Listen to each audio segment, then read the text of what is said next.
Krishna Chaitanya Prabhu Nityananda Shri Advaita Gadadhar. Hare Krishna, welcome. We're continuing to read Bhagavad-gita, and the last episode, I don't know, this is not a story episode, but we make short parts because it's easier to listen for a short while, so we make short episodes. And now we have went through the first chapter of Bhagavad-gita very quickly, a summary, how we go. The first chapter bridges the gap from the Mahabharata story format to Bhagavad-gita, philosophical essence, short, to the point. And the first chapter takes us there. And now we are there. We're in the second chapter. And I want to read... I forgot my own Bhagavad-gita, so I have borrowed this travel Bhagavad-gita covered in silver tape, very sturdy. But the way Prabhupada chose to make the translation, to set up the books, was that we have here the text, the original Sanskrit in the Devanagari alphabet, which I admittedly cannot read, and I am sure many others, they also cannot read it. Then the verse is transliterated to Latin letters, and then we have translation word by word, and then the verse is translated, and then there is a purport, like a commentary explanation following it. And this is very much coming from the academic tradition of India, that to comment, when you translate the literature, you bring in the comments from those who came before you, you add your own comments to connect to the present time, to the tradition, to different other philosophical schools, to place Bhagavad-gita right where it is. So I will read the Sanskrit, and then I will read the verse, I will read the commentary, and I will speak a little bit about it. So yes, the first verse is Sanjaya Vacha Tang Tatha Kripaya Vishtam Ashrupurna Kulekshanam Vishidantam Idang Vakyam Uvacha Madhusudanaha. Sanjaya said, seeing Arjuna full of compassion, his mind depressed, his eyes full of tears, Madhusudana Krishna spoke the following words. Purport. Material compassion, lamentation and tears are all signs of ignorance of the real self. Compassion for the eternal soul is self-realization. The word Madhusudana is significant in this verse. Lord Krishna killed the demon Madhu, and now Arjuna wanted Krishna to kill the demon of misunderstanding that had overtaken him in this discharge of his duty. No one knows where compassion should be applied. Compassion for the dress of a drowning man is senseless. A man fallen in the ocean of nescience cannot be saved simply by rescuing his outward dress, the gross material body. One who does not know this and laments for the outward dress is called a Shudra, or one who laments unnecessarily. Arjuna was a Kshatriya, and this conduct was not expected from him. Lord Krishna, however, can dissipate the lamentation of the ignorant man, and for this purpose the Bhagavad-gita was sung by him. This chapter instructs us in self-realization by an analytical study of the material body and the spirit soul, as explained by the Supreme Authority, Lord Sri Krishna.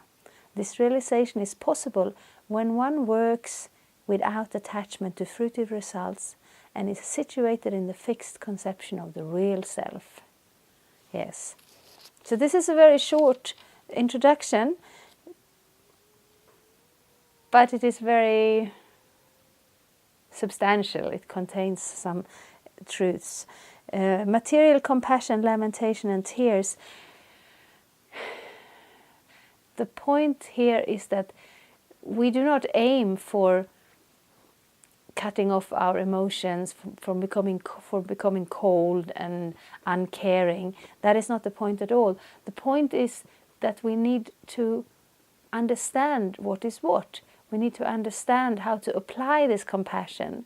We need to understand who is the real person, what is the real actual problem. It's like if you have a child waking up from a nightmare and very full of fear. Yes, they are chasing me. Wild animals are chasing me. And then the parents will not say, okay, then you can climb up in a tree. Then you will be free from the wild animals. No, you bring the child into the awakened states and show, well, I don't know if it's a girl or a boy because it's just an example, but you show them there are no wild animals. You're safe. So that's the point of compassion. You're not this material body. You're not going to die. You're not going to suffer. That only happens as long as you're attached to this material body. Birth and death, old age and disease, the continuous wheel of actions and reactions is there, it is real, and the solution is not to make it more comfortable. And the problem is not that somebody dies. Of course we do feel that. We have friends, we have family, we have, well, especially we have our teachers who have given us Krishna consciousness, and they leave the body and we miss them, and we express that feeling of sadness. But we don't have to be stuck in that illusion of thinking there is the body and the person, and when the body dies, the person dies and is gone. No, that person has moved on to the next stage. And to practice this compassion, to do something for a person. Here, this example is quite funny. If you have someone drowning, we used to put up these little skits for our festival programs. It's short. Somebody is waving the arms, pretending that they are drowning, because obviously we don't have a sea, we just have the floor. But the show is there of drowning, and the hero comes and, yes, madam, I will rescue him, no problems.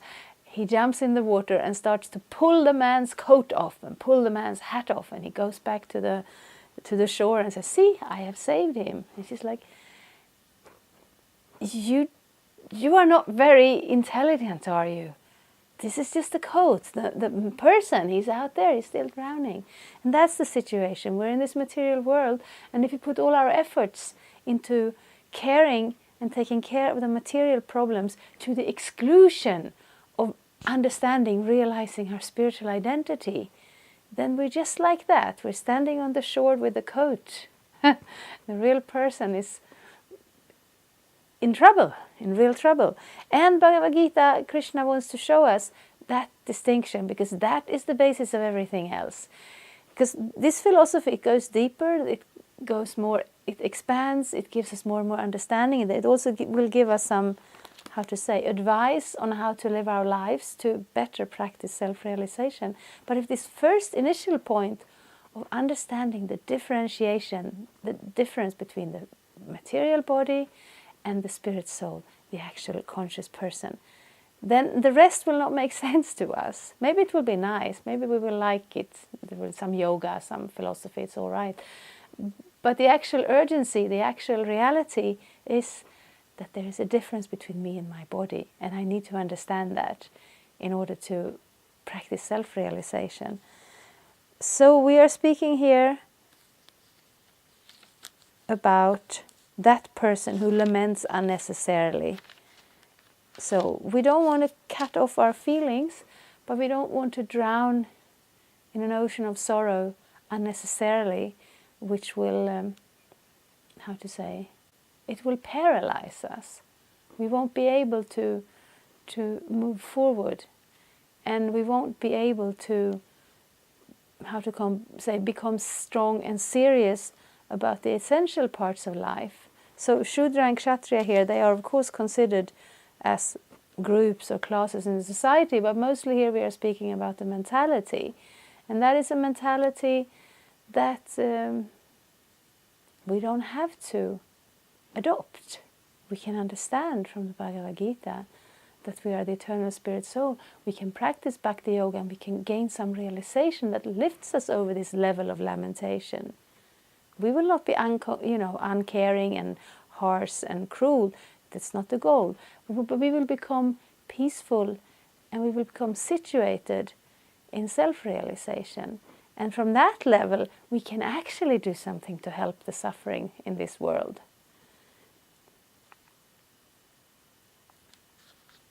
So Krishna will go through a very detailed analytical study of the nature of the soul. This second chapter, that's the first half of it. So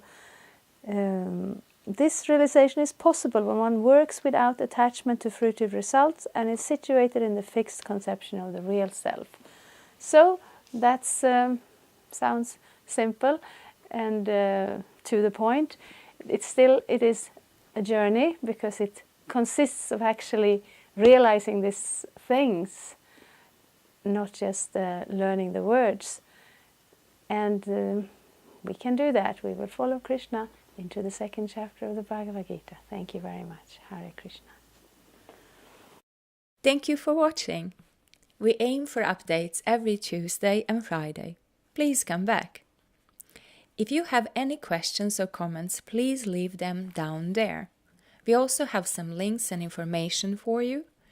And there is, of course, the subscribe button. Thank you. Hare Krishna. I'm a Hare Krishna, and I approve this message. Subscribe. Vandeham Shri Guru Shri Juta